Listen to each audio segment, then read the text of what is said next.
Continuamos ahora con nuestro estudio de qué es la teología reformada. Vamos a seguir con nuestro análisis del acróstico tulip, el cual ha dejado de ser una hermosa flor del jardín de Dios, ya que hemos cambiado la depravación total por corrupción radical, convirtiendo la T en R, cambiamos elección incondicional por elección soberana, y luego pasamos de expiación limitada a expiación definitiva y ahí vamos de nuevo. Vamos a cambiar otra letra aquí. Esta letra I representa la idea de irresistible gracia, gracia irresistible. Y otra vez tengo un pequeño problema con la terminología. No es porque no crea en la doctrina clásica de la gracia irresistible, sino porque también es confusa para muchas personas cuando la escuchan articulada en esos términos.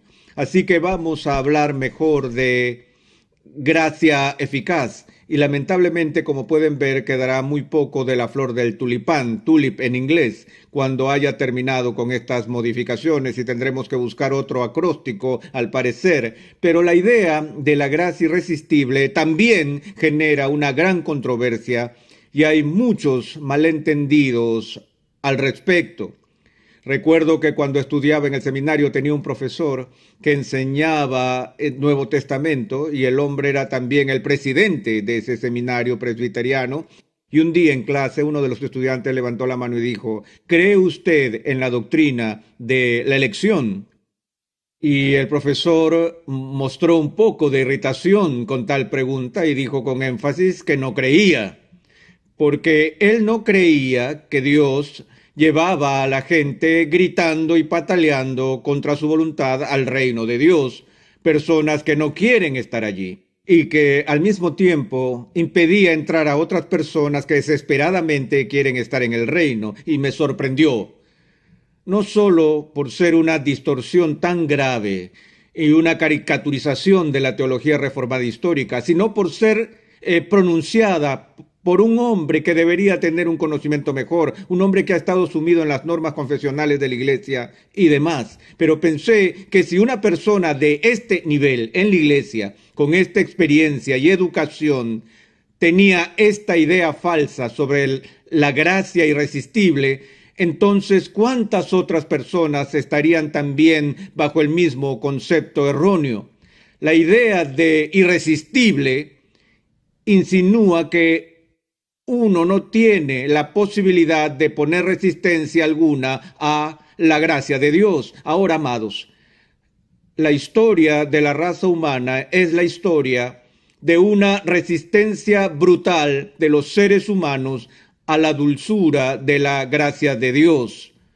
Lo que se entiende por gracia irresistible no es lo que la palabra sugiere, es decir, que es imposible de ser resistida. De hecho, somos capaces de resistir la gracia de Dios y sí resistimos la gracia de Dios. Pero la idea aquí es que a pesar de nuestra resistencia natural a la gracia de Dios, esta gracia de Dios es tan poderosa que tiene la capacidad de superar nuestra resistencia natural a la misma. Es por eso que prefiero el término gracia eficaz en lugar de gracia irresistible, porque esta gracia tiene los efectos irresistibles que Dios pretende realizar con ella. Ahora, lo que estamos realmente buscando en esta controversia es la relación entre la gracia, la obra de Dios, y nuestra respuesta a ella, la relación entre fe y regeneración. De hecho, históricamente, si hay un punto que divida la teología reformada de otras teologías, es el tema de la relación de estas dos ideas. En el pensamiento de la reforma histórica, la idea es esta, que la regeneración precede a la fe. Ahora, permítanme un momento para explicar un matiz sutil de esta palabra. Cuando usamos el término precede, por lo general estamos hablando de algo que viene antes que otra cosa en el tiempo. Es decir, si algo precede a otra cosa en el tiempo, decimos que tiene prioridad temporal. Una cosa sucede y luego, después o más tarde, la otra cosa viene tras de ella. Pero cuando los teólogos hablan con este lenguaje, ya saben que siempre tenemos que disculparnos como teólogos porque andamos confundiendo a la gente. Lo que vemos aquí en esta fórmula con respecto a lo que se llama el orden de la salvación es lo que llamamos prioridad lógica. Prioridad lógica. En este caso, por ejemplo, creemos que la justificación es solo por fe. No decimos que la fe es por la justificación. Sabemos que la justificación es por fe. Ahora, creemos que al momento, el mismo instante que una persona tiene fe, en ese mismo instante Dios lo declara justo en Cristo. Por lo que no existe una diferencia de tiempo entre la presencia de la fe y la presencia de la justificación. En el tiempo son simultáneos.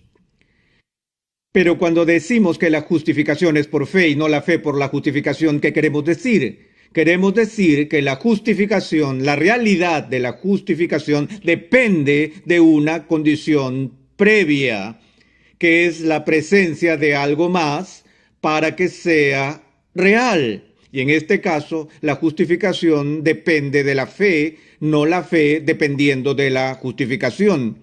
Así que cuando decimos que la regeneración precede a la fe, lo que esto significa es que antes de que una persona ejerza la fe salvadora, antes que crea en Cristo, antes de que ejerza su voluntad para abrazar a Cristo, Dios debe hacer algo por ellos y en ellos para que la fe pueda ser ejercitada. Ahora, es común en nuestra cultura y en nuestros círculos religiosos decir esto, que para que una persona sea regenerada o para nacer de nuevo, todo lo que se necesita para volver a nacer es creer. Así que si usted tiene fe, entonces como resultado de su fe viene a ser una nueva criatura. Usted ahora es regenerado, usted ahora es una nueva criatura y ha nacido de nuevo precisamente porque ha ejercido fe. Anteriormente mencionamos la antigua controversia pelagiana sobre ese concepto arcaico del pecado original que dejó una pequeña isla de justicia en el hombre caído, por la cual el hombre caído todavía se considera que tiene el poder moral de inclinarse él mismo o ella misma para responder positivamente al bien, de elegir a Cristo y cosas así. Que la persona no está muerta en delitos y pecados, que esa metáfora de la Escritura es hiperbólica y que realmente los caídos solo están seriamente enfermos. Ellos han sido debilitados por la caída, pero no hasta el punto de que requieran una renovación, una obra divina de la recreación de su alma para venir a la fe. Esa es la visión semipelagiana, que el hombre caído todavía tiene en su corazón la capacidad de ejercer la fe si Dios lo cautiva, lo incita o de alguna manera lo atrae. Juan refleja las palabras de Jesús en el capítulo 6 de su evangelio, donde Jesús dijo: ninguno puede venir a mí si el Padre que me envió no lo trajere. Y la forma en que muchos cristianos interpretan el texto es diciendo que el traer tiene que ver con el cortejo externo, persuasión, seducción, etcétera, etcétera. Y que Dios da esta atracción influyente a muchas personas. Algunos responden positivamente a esto, otros dicen que no a lo mismo. Así que Dios atrae a todo el mundo presumiblemente con un igual poder de persuasión Y en el análisis final, los que consienten a esa atracción son salvos y aquellos que no lo hacen están perdidos. Una vez tuve un debate sobre este tema en un seminario arminiano en Estados Unidos y tuve un intercambio interesante con el jefe del departamento de Nuevo Testamento cuando él citó este versículo y me apresuré a decirle: ¿sabías que la misma palabra griega que Juan usa aquí se utiliza con frecuencia en otras partes de las Escrituras, en particular en el libro de los Hechos, donde Pablo y Silas son arrastrados a la cárcel? Y le sugerí que la idea allí en el libro de los Hechos no era que el carcelero entró en la celda y que trató de seducir o convencer a Pablo y a Silas para que volvieran tras las rejas. Le dije que no, le dije que la palabra tenía más fuerza que eso, y entonces llamé la atención del estudio lexicográfico de esa palabra griega en el Diccionario Teológico del Nuevo Testamento de Kittel, donde la presentación preferida de la palabra traer es la palabra obligar. Ahora esto cambia todo si tú lees el texto y Jesús está diciendo que nadie puede venir a mí si el Padre no le obliga. Eso es mucho más fuerte que usar la palabra débil traer, la cual podría dejarse para ser interpretado como el concepto de un tipo de cortejo que es una mera persuasión externa. Y en ese punto de nuestro debate, el profesor dio una vuelta de tortilla que no me esperaba. Él me dijo: sí, pero ¿sabías que la misma palabra griega es utilizada en uno de los poemas griegos? Y mencionó una cita de Eurípides o alguien más, no me acuerdo, donde se utilizó el verbo para la acción de sacar agua de un pozo. Y él me miró triunfante y dijo: doctor Sproul, él dijo, tú no obligas al agua a salir de un pozo, ¿verdad?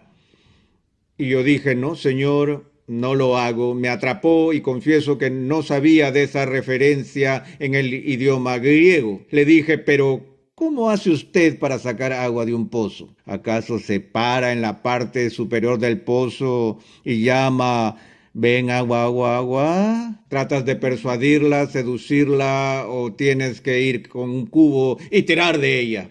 Le dije: estoy muy feliz con la ilustración de sacar agua de un pozo, porque eso es lo que Dios hace con nosotros. Estamos sepultados en el agua y tenemos que ser sacados por el poder de alguien más, no del nuestro. Y de eso es lo que se trata el debate aquí. Dije al principio que todas estas controversias realmente se desprenden y se basan en nuestra comprensión de la T en Tulip, en nuestra comprensión de la doctrina de la depravación total y nuestra doctrina de la incapacidad moral. Nuestra condición de esclavitud al pecado es tan grave y la caída tan severa que no tenemos ningún deseo moral de Dios, a menos que Dios siembre ese deseo en nuestros corazones. Ahora bien, Jesús se lo dijo así a Nicodemo: el que no naciere de nuevo no puede ver el reino de Dios. Él no puede entrar al reino de Dios. Lo que oímos que nuestro Señor le dice en esta discusión con Nicodemo es lo siguiente: lo que es nacido de la carne, carne es, y que la carne para nada aprovecha. Que hay un requisito previo, una condición sine qua non, que debemos experimentar como una obra de Dios, Espíritu Santo, por la cual Él nos saca del estado de muerte espiritual, tal como Pablo dice en el 2 capítulo del libro de Efesios. Tomemos un momento para ver esto, donde Pablo dice en Efesios capítulo 2, versículo 1, y Él os dio vida a vosotros cuando estabais muertos en vuestros delitos y pecados, en los cuales anduvisteis en otro tiempo siguiendo la corriente de este mundo, conforme al príncipe de la potestad del aire, el espíritu que ahora opera en los hijos de desobediencia, entre los cuales también todos nosotros vivimos en otro tiempo en los deseos de nuestra carne, haciendo la voluntad de la carne y de los pensamientos, y éramos por naturaleza hijos de ira, lo mismo que los demás. Pero Dios, que es rico en misericordia por su gran amor con que nos amó, aún estando nosotros muertos en pecados, nos dio vida juntamente con Cristo. Y luego, entre paréntesis, porque por gracia sois salvos, y juntamente con Él nos resucitó y asimismo nos hizo sentar en los lugares celestiales con Cristo Jesús. Y luego de nuevo en el verso 8, porque por gracia sois salvos por medio de la fe, y esto no es de vosotros. Una vez más el antecedente inmediato de qué es fe, es el don de Dios. Entonces lo que Agustín le decía a Pelagio, lo que Lutero le decía a Erasmo, lo que Calvino le decía al mundo, lo que Edwards le decía a Chansey y lo que nosotros estamos diciendo a nuestros amigos hoy, es que la fe misma es un don que es dado y es gestada en nosotros por la regeneración. No es que el Espíritu Santo arrastra a la gente pataleando y gritando en contra de su voluntad para venir a Cristo, sino que lo que el Espíritu Santo hace es cambiar la inclinación y disposición de nuestros corazones para que si antes no estábamos dispuestos a abrazar a Cristo, ahora estemos dispuestos y más que dispuestos.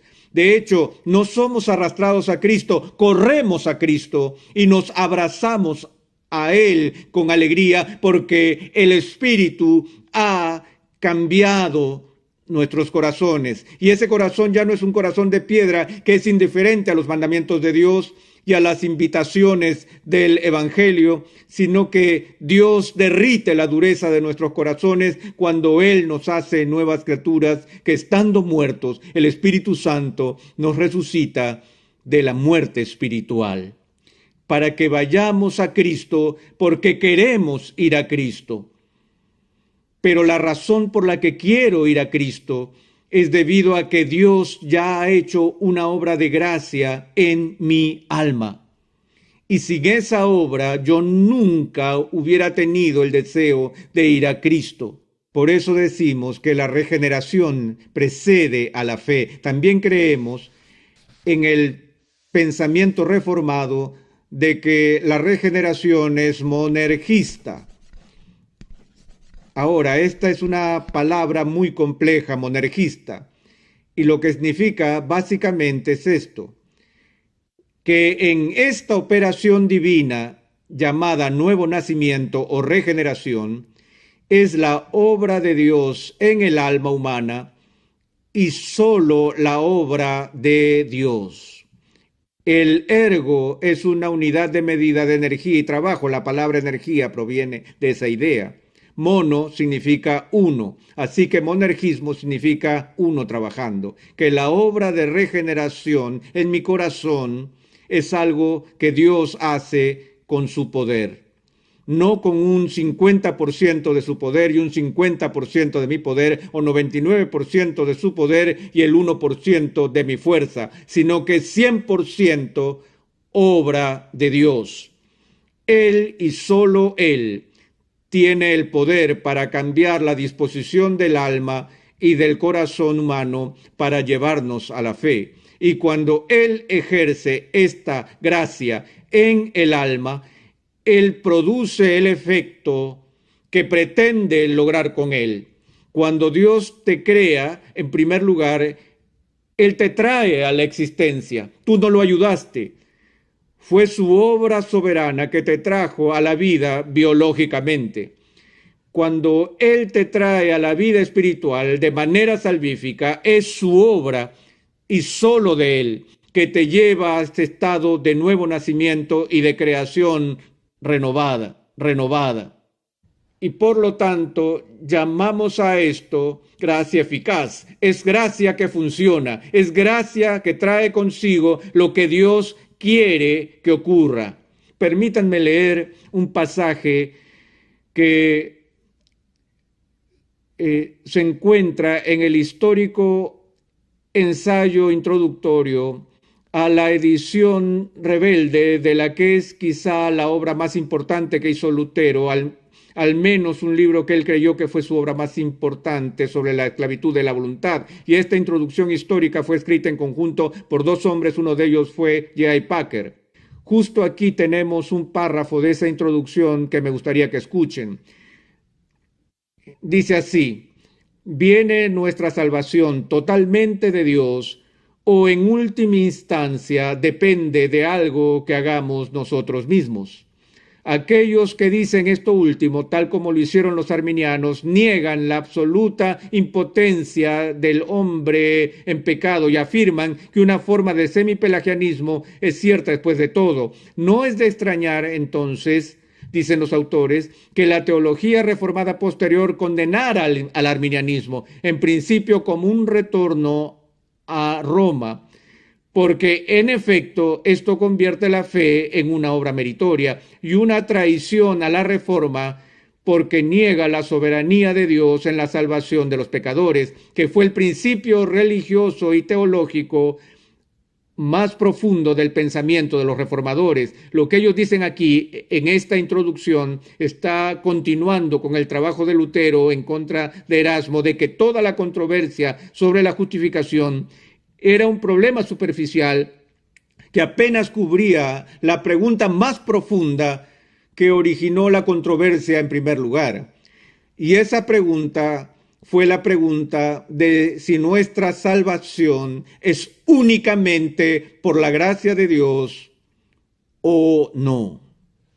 Y de esto era lo que Lutero fue celoso al hablar en su obra sobre la esclavitud de la voluntad. Si en realidad estamos muertos en delitos y pecados, si de hecho nuestra voluntad está cautiva por los deseos de nuestra carne, y que sí necesitamos ser liberados de nuestra propia carne a fin de ser salvos, entonces evidentemente en el análisis final la salvación es algo que Dios hace en nosotros y por nosotros, no es algo que de alguna manera hagamos por nosotros mismos.